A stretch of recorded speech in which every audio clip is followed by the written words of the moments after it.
రాజ్యాంగ నిర్మాత Bharat Ratna Babasaheb doctor BR Ambedkar 130వ జయంతి వేడుకలను పురస్కరించుకొని జిల్లా షెడ్యూల్ కులాల అభివృద్ధి శాఖ ఆధ్వర్యంలో పట్నంలోని అంబేద్కర్ చౌరస్తాలో ఏర్పాటు చేసిన జయంతి వేడుకలను అత్యంత వైభవంగా నిర్వహించారు. ఈ కార్యక్రమానికి ముఖ్య అతిథులుగా ఎమ్మెల్యే కూచుకుల్లా రాజేష్ రెడ్డి, అదనపు ఎస్పీ వెంకటేశ్వర్లు, మున్సిపల్ చైర్మన్ తీగల సునేంద్ర మరియు వివిధ కుల సంఘాల నాయకులతో కలిసి హాజరై కలెక్టర్ అంబేద్కర్ విగ్రహానికి పూలమాలలు వేసి ఘనంగా నివాళులర్పించారు.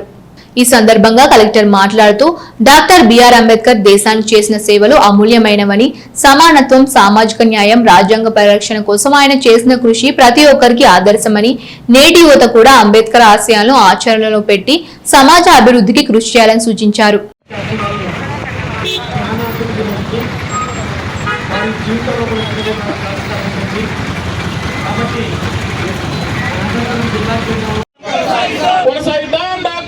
అంబేద్కర్ గారి ఆశయాలను కొనసాగిద్దాం. డాక్టర్ బిఆర్ అంబేద్కర్ గారి ఆశయాలను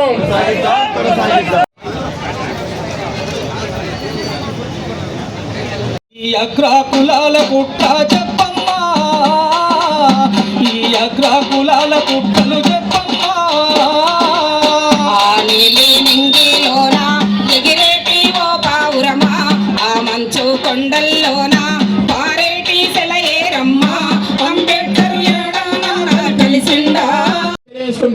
అందరు కూడా జై భీమ్, జై భీమ్.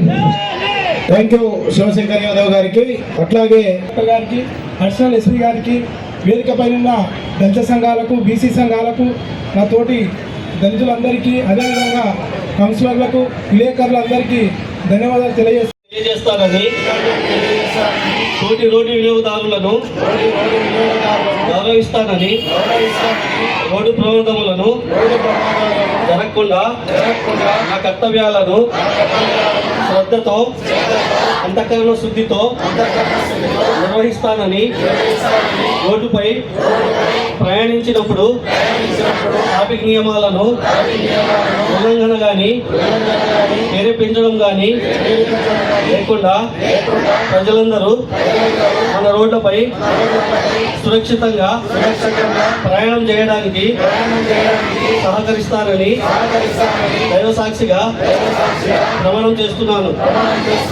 Thank you. కానీ ఎదుర్కొన్నారు. దాని నుంచి ఎట్లా ముందుకొచ్చి మన జాతికి లేకపోతే మన దేశానికి మంచి చేయాలి, ఎట్లా చేయాలని చెప్పి ఆలోచించడానికి ముందుకొచ్చారు అనేది కూడా అందరూ చెప్పడం జరిగింది. అంబేద్కర్ గురించి అందరూ తెలిసిన వాళ్ళే. గొప్ప మహనీయుడు, మామూలు కుటుంబం నుంచి, మన మామూలు చిన్న కుటుంబం నుంచి ఎదిగి విజ్ఞానాన్ని సంపాదించి విదేశాల్లో చదువుకొని ఆ విధంగా అతను ఎంతో ఉన్నత స్థాయికి ఎదిగి ఈరోజు మన భారత రాజ్యాంగ నిర్మాతగా ప్రసిద్ధికి ఎక్కిండు. అతనికి భారతరత్న కూడా ఇచ్చి మనం గవర్నమెంట్ అతన్ని గౌరవించడం జరిగింది. మరి విద్యార్థులు ముఖ్యంగా నేను ఎక్కువ మాట్లాడను, అందరూ తెలిసిన విషయమే అంబేద్కర్ గారి గురించి.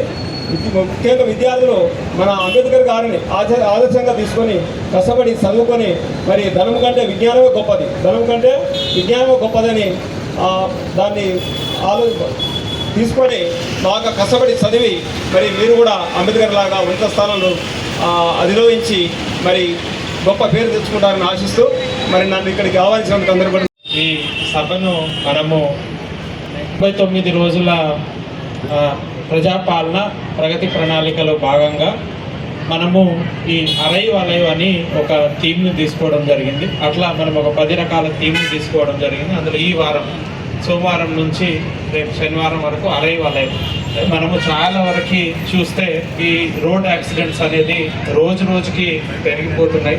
మరి ఈ రోడ్ యాక్సిడెంట్స్కి కారణం ఏంటిదని చూస్తే చాలామంది బైక్లో పోయినప్పుడు హెల్మెట్ వేసుకోకపోవడం. ఇప్పుడు చూడండి, ఒక్క హెల్మెట్ అయినా మీకు అక్కడ కనబడుతుంది. ఓవర్ స్పీడింగ్ చేయడం, రాంగ్ రూట్లో రావడము, లేదంటే తాగేసి డ్రింక్ చేసి డ్రైవ్ చేయడము.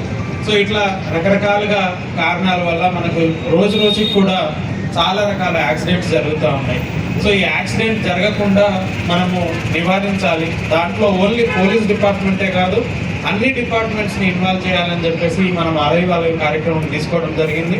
అందులో భాగంగా police department, transport department, revenue, మిగతా అందరూ కూడా రోజు మనం అవేర్నెస్ కార్యక్రమాలు కానీ, ఈ హెల్మెట్ డిస్ట్రిబ్యూషన్ కానీ, లేకపోతే ర్యాలీస్ కానీ ఇవన్నీ చేసుకోవడం జరుగుతుంది. అదే ఆ కార్యక్రమంలో భాగంగా ఈరోజు కూడా ఒక థీమ్ తీసుకోవడం జరిగింది. మనం అంబేద్కర్ జయంతి సందర్భంగా మనం అందరం కూడా ఒక ప్రతిజ్ఞ చేసుకోవాలి. ఏమని అంటే, ఈ రోడ్డు భద్రతా నియమాలను మనం పాటిస్తాము. అందుకంటే ఒక యాక్సిడెంట్ అయిందంటే అందులో ఆ ఫ్యామిలీ చాలా సఫర్ అవుతుంది. నిన్న గ్రామ సభ పెట్టి కూడా ఒక దగ్గర మాట్లాడితే ఒక ఫాదర్, అంటే చిన్నపిల్లలు 5వ తరగతి 6వ తరగతి చదువుతున్న చిన్నపిల్లల ఫాదరు అది రోడ్డు మీద ఓవర్ స్పీడ్ పోయి చనిపోతే, హెల్మెట్ లేదు, చనిపోయింది. అక్కడ ఎంతమంది సఫర్ అవుతున్నారంటే, 2 పిల్లలు, ఆ ఫాదర్ చనిపోయిండు, లేరు వాళ్ళ వైఫ్, వాళ్ళకి ఆల్టర్నేటివ్ ఇన్కమ్ లేదు, వాళ్ళు చాలా సఫర్ అవుతారు.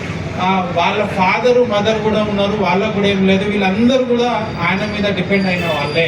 సో చాలా వరకు యాక్సిడెంట్స్ అయ్యే అన్నీ కూడా ఇట్లా డిపెండ్ అయిన వాళ్ళే. 20 నుంచి 35 సంవత్సరాలు ఎవరైతే కుటుంబాన్ని పోషిస్తారో వాళ్ళే ఎక్కువ బలవుతున్నారు. సో కాబట్టి ఇప్పుడు చెప్పిన రోడ్డు భద్రత నియమాలను పాటించాలి. ఈ అంబేద్కర్ జయంతి సందర్భంగా కూడా ఈ 99 రోజుల్లో భాగంగా మనం ఒక ప్రతిజ్ఞ చేసుకుంటున్నాము. సో ఈ అంబేద్కర్ దగ్గరే మనం ప్రతిజ్ఞ చేసుకుంటే అందరూ ఫాలో అవుతారని చెప్పి చేసుకుంటున్నాము. సో కాబట్టి ఈ సందర్భంగా ఎలా తీర్చిదిద్దాలి, ఈ సమాజం ఎలా వారిని గౌరవించాలి, అన్ని పద్యాల రూపంలో, మాటల రూపంలో అన్నీ చెప్పాడు. కాబట్టి ఈరోజు అంబేద్కర్ గారి గురించి మనం అందరం ఈరోజు ఈ సభ నిర్వహించుకుంటున్నామంటే అది కూడా ఆ అంబేద్కర్ గారి స్ఫూర్తి. ఈ ప్రజాస్వామ్యంలో మంచి చేయాలనుకుంటే మనం ఏదన్నా చేయొచ్చు అనే విధంగా ఈరోజు ఆయన డెమోక్రటిక్ వేగా మనకు కాన్స్టిట్యూషన్ రాయడం జరిగింది. ఆయన కాన్స్టిట్యూషన్ మనం ఫాలో అవుతున్నామంటే, రాజ్యాంగం ఈరోజు మనం ఫాలో అవుతున్నామంటే, ఈరోజు అతిపెద్ద ప్రజాస్వామ్యమైన దేశం అంటే మన దేశానికి వచ్చిందంటే మన ప్రపంచంలో అది కేవలం మన కాన్స్టిట్యూషన్ రాజ్యాంగం ప్రకారమే, ఆయన రాష్ట్ర రాజ్యాంగం ప్రకారమే నేను అందరికీ ఈరోజు తెలియజేసుకుంటున్నాను. ప్రపంచంలో ఏ దేశం కూడా ఇంత పెద్ద ప్రజాస్వామ్య దేశంగా గుర్తించలేదు. ఓన్లీ భారతదేశం ఒకటే డెమోక్రటిక్ కంట్రీగా డిక్లేర్ చేయడం జరిగింది. అదన్నీ అందరికీ తెలుసు. కాబట్టి వారి స్ఫూర్తితో మనము అందరం కూడా ముందుకు వెళ్ళాలి. ప్రజా సంఘాలు కానీ, నాయకులు కానీ, రాజకీయ నాయకులు కానీ వారి స్ఫూర్తితో మనం ముందుకు వెళ్ళాలని తెలియజేస్తూ, అదేవిధంగా ఈరోజు ఇంటిగ్రేటెడ్ స్కూల్స్ అని తేవడం జరిగింది. వారి స్ఫూర్తితో ఈరోజు వైద్య విద్య సంబంధించి వారు ఎట్లయితే ప్రతి ఒక్కరికి, అంటే అతి పేదవానికి కూడా చదువు విద్య అందే విధంగా ఈరోజు రాష్ట్ర ప్రభుత్వం కానీ ఇక్కడ మేము కానీ కూడా ప్రయత్నిస్తున్నాం. దాంట్లో తప్పకుండా మేము మెరుగైన స్థానంలో ఉండే విధంగా ప్రయత్నిస్తున్నాం. మేము కానీ, మా అధికారులు, కలెక్టర్ గారు కానీ అందరం కూడా వైద్య విద్యకు సంబంధించి చాలా మెరుగైన స్థానం ఉండే విధంగా చాలా ప్రయత్నిస్తున్నాం. ఇప్పుడే చాలా మంది చెప్పడం జరిగింది. ఇక్కడ ఇప్పటి నుంచే 2 రోజుల్లో ఇక్కడ స్కూల్ కట్టడం జరుగుతుంది. మన జూనియర్ కాలేజ్ కూడా కట్టడం జరుగుతుంది. ఇంటిగ్రేటెడ్ స్కూల్ రాష్ట్రంలో ఇప్పటికే 100 నియోజకవర్గాల్లో ఇంటిగ్రేటెడ్ స్కూల్ ఇవ్వడం జరిగింది మన రాష్ట్ర ప్రభుత్వం పెద్దలు శ్రీ రేవంత్ రెడ్డి గారు. ఎందుకు ఇంటిగ్రేటెడ్ స్కూల్ అని చాలా మందికి డౌట్ వచ్చింది. అసెంబ్లీలో అడగడం జరిగింది. ఇంటిగ్రేటెడ్ స్కూల్ ఇన్ని కోట్లు పెట్టి ఎందుకు ఇంటిగ్రేటెడ్ స్కూల్? ఇంటిగ్రేటెడ్ అంటే ఏంది? అన్ని కులాలు, అన్ని వర్గాలు, రిలీజన్కి, అదేవిధంగా కాస్ట్కు అతీతంగా అందరూ కూడా ఒక్క దగ్గర చదువుకునే విధంగా ఈరోజు ఇంటిగ్రేటెడ్ స్కూల్స్ చేయడం జరిగింది. 200 కోట్లతో 25 ఎకరాలలో ఒక్కొక్క నియోజకవర్గంలో ఇంత పెద్ద స్కూల్ ఇవ్వడం అంటే అది మాటలు కాదు. ఇంత అప్పులో పుడకపోయిన రాష్ట్రమైనా అందరూ కూడా కలిసి ఉండాలి, ఈ కుల విపక్షాలు ఉండొద్దు అనే విధంగా ఈరోజు రాష్ట్ర ప్రభుత్వం ఆలోచిస్తూ ఉంది. కాబట్టి బడుగు బలైన వర్గాలు, SC, ST, minority, OC, BC అందరూ కూడా ఒకే పద్ధతిలో చదువుకోవాలి. అందరు కూడా ఒకే టీచర్ చదువు చెప్పాలి. అందరూ ఒకే దగ్గర ఆడుకోవాలి. అందరూ ఒకే హాస్టల్లో ఉండాలి అనే విధంగా ఈరోజు రాష్ట్ర ప్రభుత్వం ప్రయత్నిస్తుంది. అదేవిధంగా వైద్యానికి సంబంధించి కొత్త డాక్టర్లు కానీ, కొత్త హాస్పిటల్ కానీ ఎందుకు తెస్తున్నామంటే ప్రతి ఒక్క పేదవానికి పైసలు లేకుండా కూడా మెరుగైన ట్రీట్మెంట్ వచ్చే విధంగా ఈరోజు మనం పనిచేస్తున్నాం. అదంతా కూడా పెద్దలు శ్రీ బాబాసాహెబ్ అంబేద్కర్ గారి ఆశీర్వాదాలు, వారి స్ఫూర్తితో ఈరోజు పనిచేస్తూ ఉన్నామని మీ అందరికీ తెలియజేసుకుంటూ, మీరందరూ కూడా ఇక్కడ చాలామంది చిన్న పిల్లలు ఉన్నారు, వారి గురించి తెలియకపోవచ్చు. అంబేద్కర్ గారి గురించి వారికి సంబంధించిన పాఠశాలలో కానీ, స్కూల్లో కానీ, టీచర్లు కానీ ఎప్పుడో సమయం ఉన్నప్పుడు ఫ్రీ టైంలో అంబేద్కర్ గారి రాసిన కాన్స్టిట్యూషన్ గురించి, అదేవిధంగా వారి స్ఫూర్తి గురించి కూడా టీచర్లు వారికి బోధన చేయాలని చెప్పి తెలియజేస్తూ, ఈ అవకాశం ఇచ్చిన ప్రతి ఒక్కరికి పేరు పేరున